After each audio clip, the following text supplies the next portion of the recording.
राम राम जी, आप सभी का स्वागत है मेरे अपने YouTube चैनल पर। आज क्लास ज़बरदस्त क्लास होने वाली है कक्षा 10वीं के अंदर, जो कि इस बार 2021 और 22 में जो प्रश्न पूछे जाएंगे मैथ के अंदर 40 ऑप्शन टाइप आएंगे और 40 ऑप्शन टाइप हम इस वीडियो में डिस्कस करेंगे, यानी आपके 40 नंबर पक्के कर देंगे इस वीडियो में। तो सभी ने इस वीडियो को ज़्यादातर शेयर करना है, लाइक करना है, और अगर आप चैनल पर नए हैं तो प्लीज चैनल को सब्सक्राइब जरूर कर सकते हैं। आज का जो कंटेंट रहने वाला है, जबरदस्त कंटेंट रहने वाला है। क्लास 10th के अंदर मैथ का एक एक चैप्टर हम बारीक से बताएंगे। ये ऑप्शन टाइप आपके पेपर में बिल्कुल आएगा। तो आइए स्टार्ट करते हैं बिना किसी देरी से। सबसे पहले एक प्रश्न आता है आपके अप्रेम्य संख्या पर। अप्रेम्य संख्या पर एक क्वेश्चन आता है, वहां से अप्रेम्य संख्या का इक्वेशन पूछा जाता है ऑप्शन टाइप के अंदर। सबसे पहले यहां पर आपको पता है, जैसे वर्गमूल 2, वर्गमूल 3, वर्गमूल 5, यानी आप कह सकते हैं कि जो पूर्ण रूप से वर्गमूल यानी स्क्वायर, पूर्ण रूप से जो परफेक्ट स्क्वायर रूट नहीं है, पूर्ण संख्या नहीं है, जैसे वर्गमूल 2, 3, 5, 7, 11, ये संख्या कौन सी संख्या है आपके पास? अप्रेम्य संख्या है। दूसरा आता है, एक आता है एचसीएफ से रिलेटेड, एचसीएफ से रिलेटेड और एलसीएम से रिलेटेड।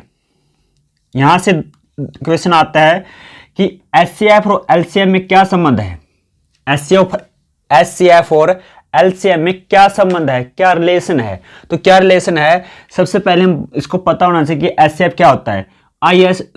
इसको बोलते हैं हाईएस्ट कॉमन फैक्टर। एचसीएफ का मतलब क्या है? हाईएस्ट कॉमन फैक्टर, और लीस्ट कॉमन मल्टीपल इसका एलसीएम का पूरा नाम है। यहां पर आपको पता है कि एलसीएम हमेशा बड़ा होता है एचसीएफ से। इस तरीके से हो सकता है कि एचसीएफ ऑप्शन टाइप किस प्रकार मिलेगा आपको? पहला ऑप्शन होगा इस तरीके से, दूसरा ऑप्शन होगा एचसीएफ इक्वल है एलसीएम, तीसरा ऑप्शन है कि एचसीएफ बड़ा है एचसीएफ से, और ऑप्शन नंबर 4 होगा इनमें से कोई नहीं। तो हमेशा क्या होता है कि एलसीएम बड़ा होता है एचसीएफ से। इसका कोई भी क्वेश्चन हो एचसीएफ और एलसीएम से रिलेटेड कि एचसीएफ और एलसीएम में क्या संबंध है, क्या संबंध है कि एलसीएम हमेशा बड़ा होता है एचसीएफ से, इस तरीके का प्रश्न बिल्कुल पूछा जाएगा। यहां पर एक प्रश्न आया है कि दो धनात्मक पूर्णांकों के एलसीएम और एचसीएफ में क्या संबंध है? क्या संबंध है कि हमेशा एलसीएम बड़ा होता है किससे? एचसीएफ से। क्या होता है? एचसीएफ छोटा होता है किससे? एलसीएम से। इस तरीके से भी पूछा जा सकता है। एक प्रश्न आता है, यदि क्यू कोई पूर्णांक हो तो एक धनात्मक विषम पूर्णांक को लिखा जा सकता है। देखिए किस तरीके से बोला जा सकता है। 4 Q plus 1, 4 Q plus 2, 4 Q plus 4। इसमें से पूछ रखा है कि एक धनात्मक विषम पूर्णांक को लिखा जाता है। कैसे लिखा जाता है? जिसके लास्ट में कितना होना चाहिए? 4 क्यू प्लस 1। विषम संख्या क्या होती है? जिसके पीछे यानी 1, 3, 5, 7 यही संख्या होती है। तो इस यहां से आप अंदाजा लगा सकते हैं, यहां पर तो 4 है, यहां पर 2 है, यहां पर तो कुछ भी नहीं, 0 है। तो इसका मतलब ये तो कौन सी संख्या है? सम। तो इसके लास्ट में कितना है? 1 है। तो इसका मतलब कौन सी संख्या? ये धनात्मक विषम पूर्णांक संख्या। तो किस रूप में लिखा जा सकता है इसको लिखा जा सकता है 4 क्यू प्लस 1 के रूप में। 4 क्यू प्लस 1 के रूप में लिखा जा सकता है। यहां से यही क्वेश्चन पूछा जा सकता है। तो नेक्स्ट बात कर लेते हैं हम। यहां तक कोई डाउट हो तो आप कमेंट कर सकते हैं। लाइव चलाइए इस पे। एक प्रश्न आता है कि एचसीएफ ए बी गुणा में एलसीएम ए बी इक्वल है ए इंटू बी। यही क्वेश्चन भी पूछा जाता है कि एचसीएफ और एलसीएम में क्या संबंध है? एचसीएफ और एलसीएम में क्या संबंध है?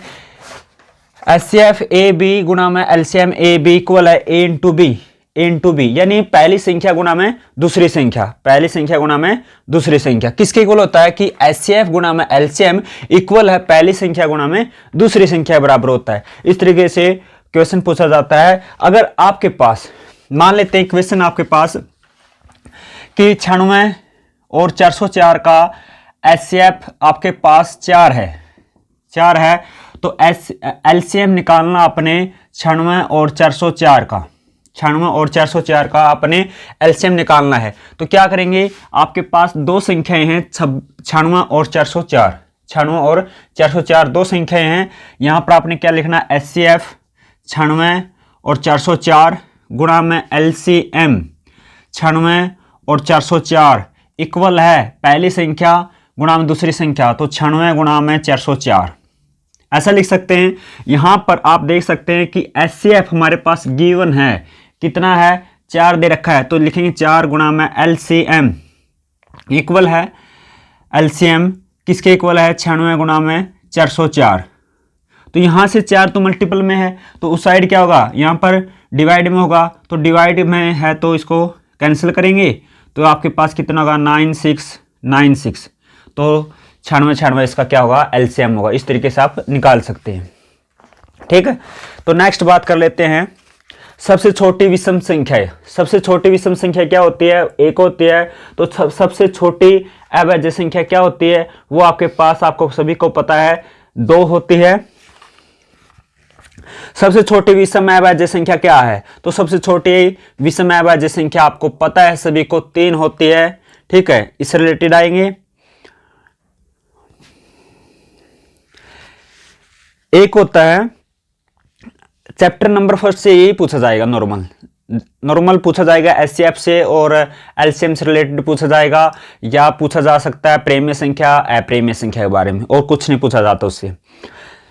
इसके बाद है घात 1 के बहुपद को कहा जाता है। दूसरा चैप्टर की बात है, जिसकी पावर 1 है, जिसकी घात 1 है तो उसको क्या बोला जाता है, रैखिक।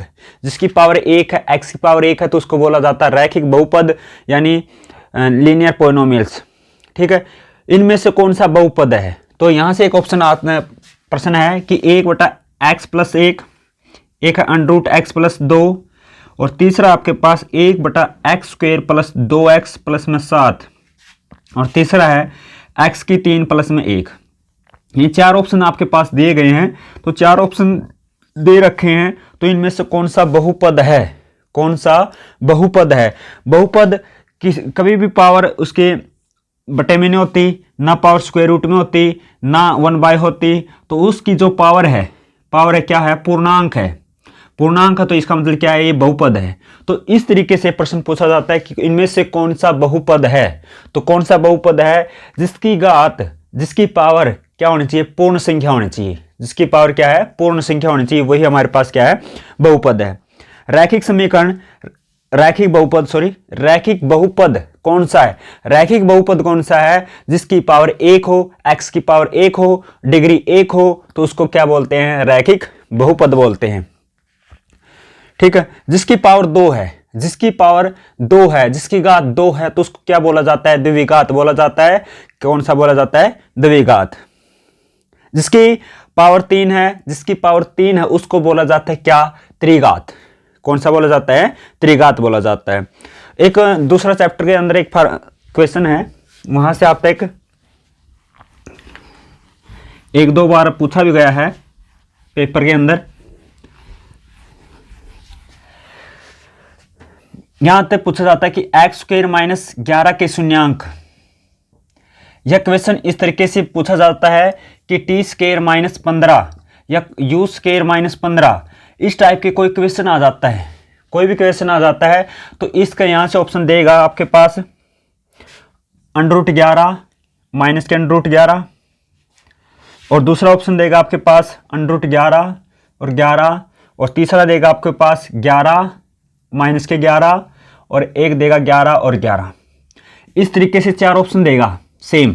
यहां पर 11 तो यहां पर 15, यहां पर भी 15। ठीक है, यहां पर आपको सभी को पता होना चाहिए कि अगर x² - 11 है, तो यहां पर इसका मान क्या होगा, इसका मान √11 होगा। एक तो √11 प्लस का होगा, दूसरा मान किसका होगा, माइनस का होगा। यानी इसका मतलब कह सकते हैं कि x² बराबर है 11, माइनस का था, साइड में किसका होगा, प्लस का। दोनों और क्या करेंगे, हम स्क्वायर रूट करेंगे, तो यहां से स्क्वायर रूट में से x, तो यहां पर √11 बचा, किसका, ये प्लस माइनस का है, प्लस माइनस का है। अगर हम -11 की 2 बारी गुणा करें, -11 की √-11 की 2 बारी गुणा करें, वो भी क्या होगा, प्लस का 11 होगा, सॉरी 11 होगा प्लस का, ठीक है। इसी तरीके से 11 गुणा में 11 करें तो ये भी कितना होगा आपके पास, ओनली 11 होगा, ठीक है। तो इसका मतलब क्या है कि इसका मान एक तो प्लस का होगा, एक इसका मान क्या होगा, माइनस का होगा, ठीक है। इस तरीके से आप कर सकते हैं। और यहां पर आपके पास √15 माइनस के √15 आंसर होगा, सेम इसका था, ठीक है। और एक आता है कि अगर P x x square minus 3x minus 4 हो तो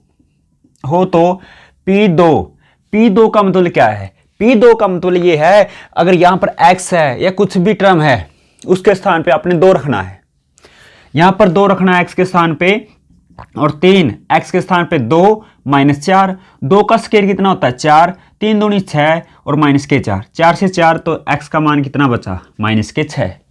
तो यानी जब हमने x के स्थान पे 2 रखा तो उसका मान कितना हुआ, 6 हुआ, तो माइनस के 6 इसका आंसर होगा। यहां सभी को पता है एक आता है दूसरा चैप्टर के अंदर शून्यांकों का योगफल और गुणनफल, ये क्वेश्चन पक्का आता है, एक तो योगफल का एक गुणनफल का। कौन जाए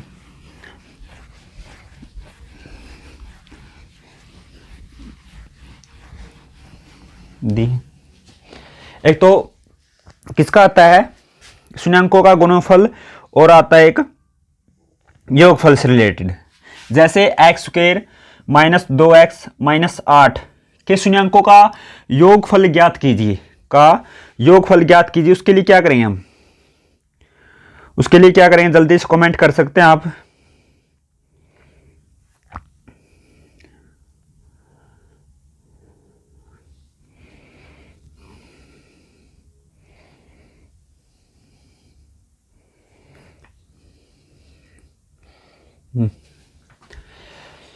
यानी एक्स स्क्वायर माइनस 2 माइनस में 8, यहां पर शून्यांकों का गुणनफल प्रोडक्ट ऑफ 0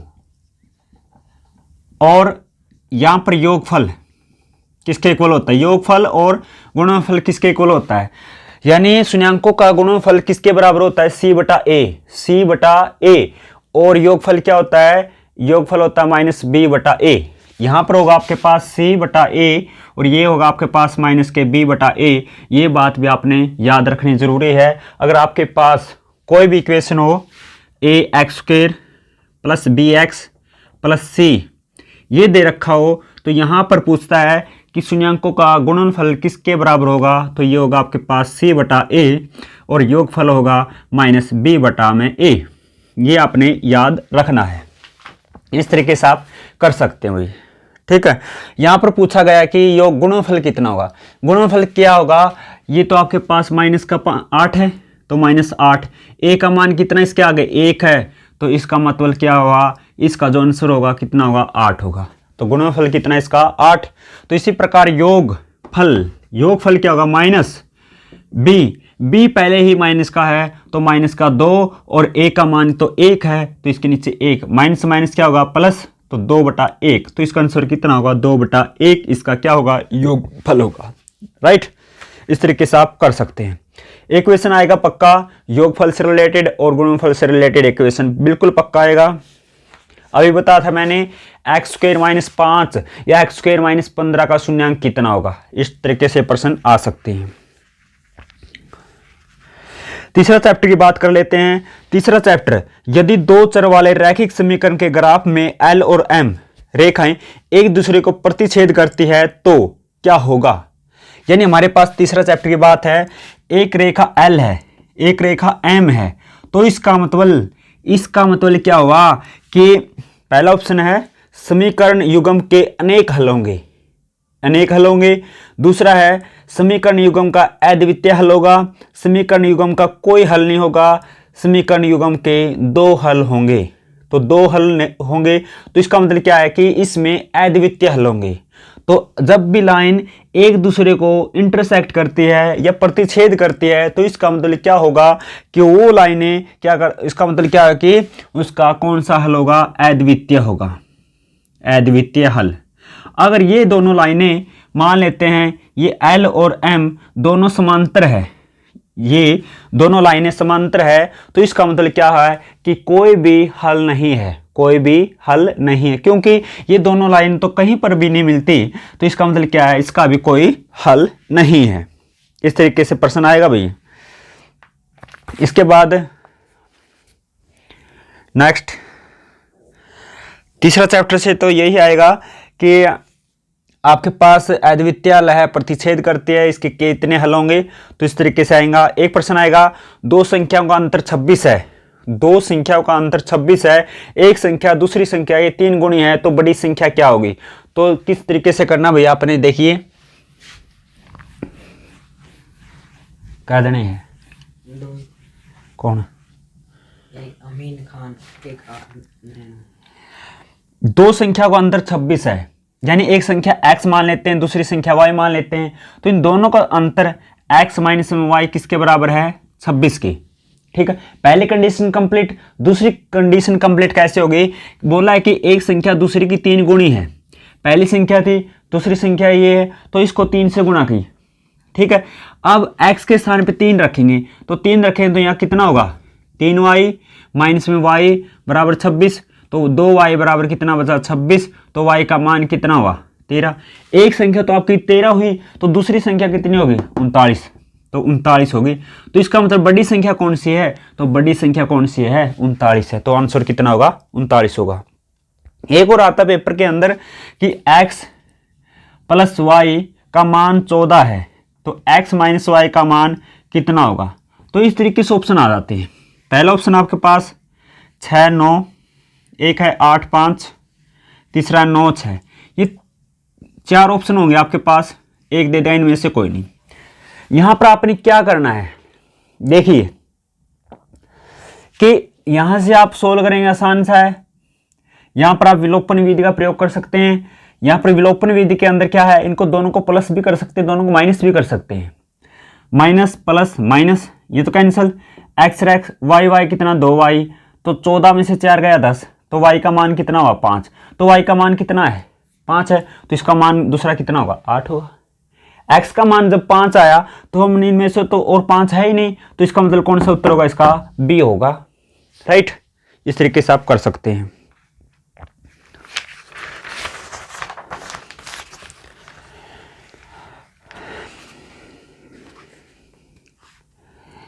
इसके बाद है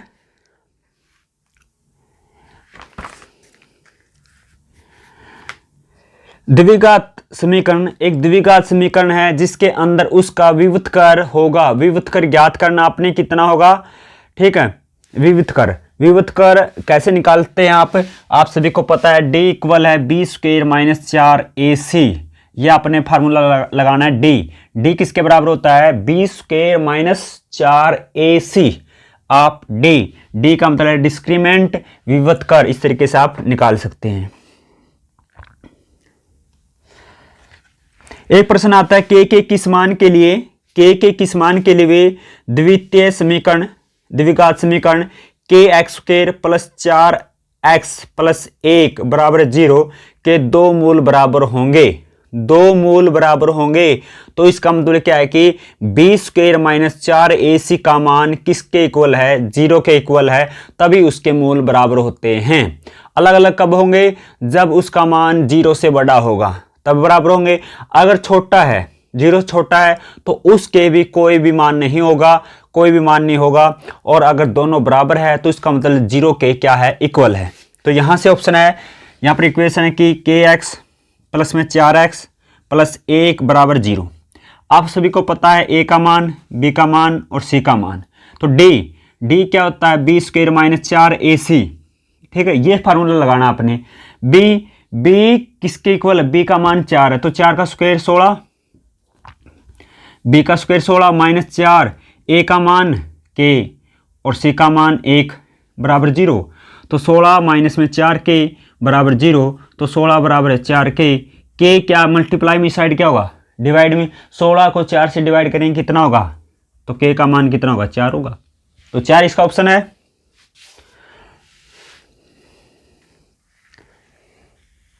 इसके बाद हम बात करेंगे चैप्टर नंबर 4 की। चैप्टर नंबर 4 में एक ऑप्शन इस तरीके से आएगा कि इनमें से कौन सी एपी है? एपी एपी कब होती है? जब उनका जो डी है कॉमन डिफरेंस वो क्या होना चाहिए? सेम होना चाहिए, तभी क्या होगी आपके पास? एपी होगी। ठीक है, तो इस तरीके से एक प्रश्न आता है डी सार्वंत्र ज्ञात करना होता है। डी तो सभी से रिक्वेस्ट, इस वीडियो को हम्बल रिक्वेस्ट करते हैं, इस वीडियो को ज़्यादातर शेयर करें। देखिए 7, 3, -1, -5, -9 का सार्वंत्र ज्ञात कीजिए। इसका सार्वंत्र ज्ञात करने के लिए एक आसान सा तरीका है। इस सेकंड में से आपने फर्स्ट माइनस करना है। 3 में से 7 माइनस करना है तो -4, तो -4 इसका क्या होगा? डी होगा। डी का मतलब है सार्वंत्र। ओके,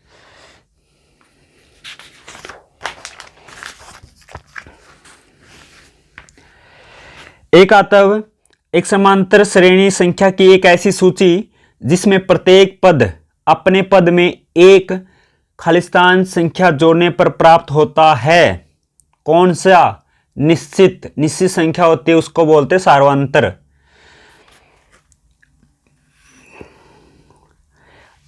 अगर एक इस तरीके से प्रश्न आता है, प्रथम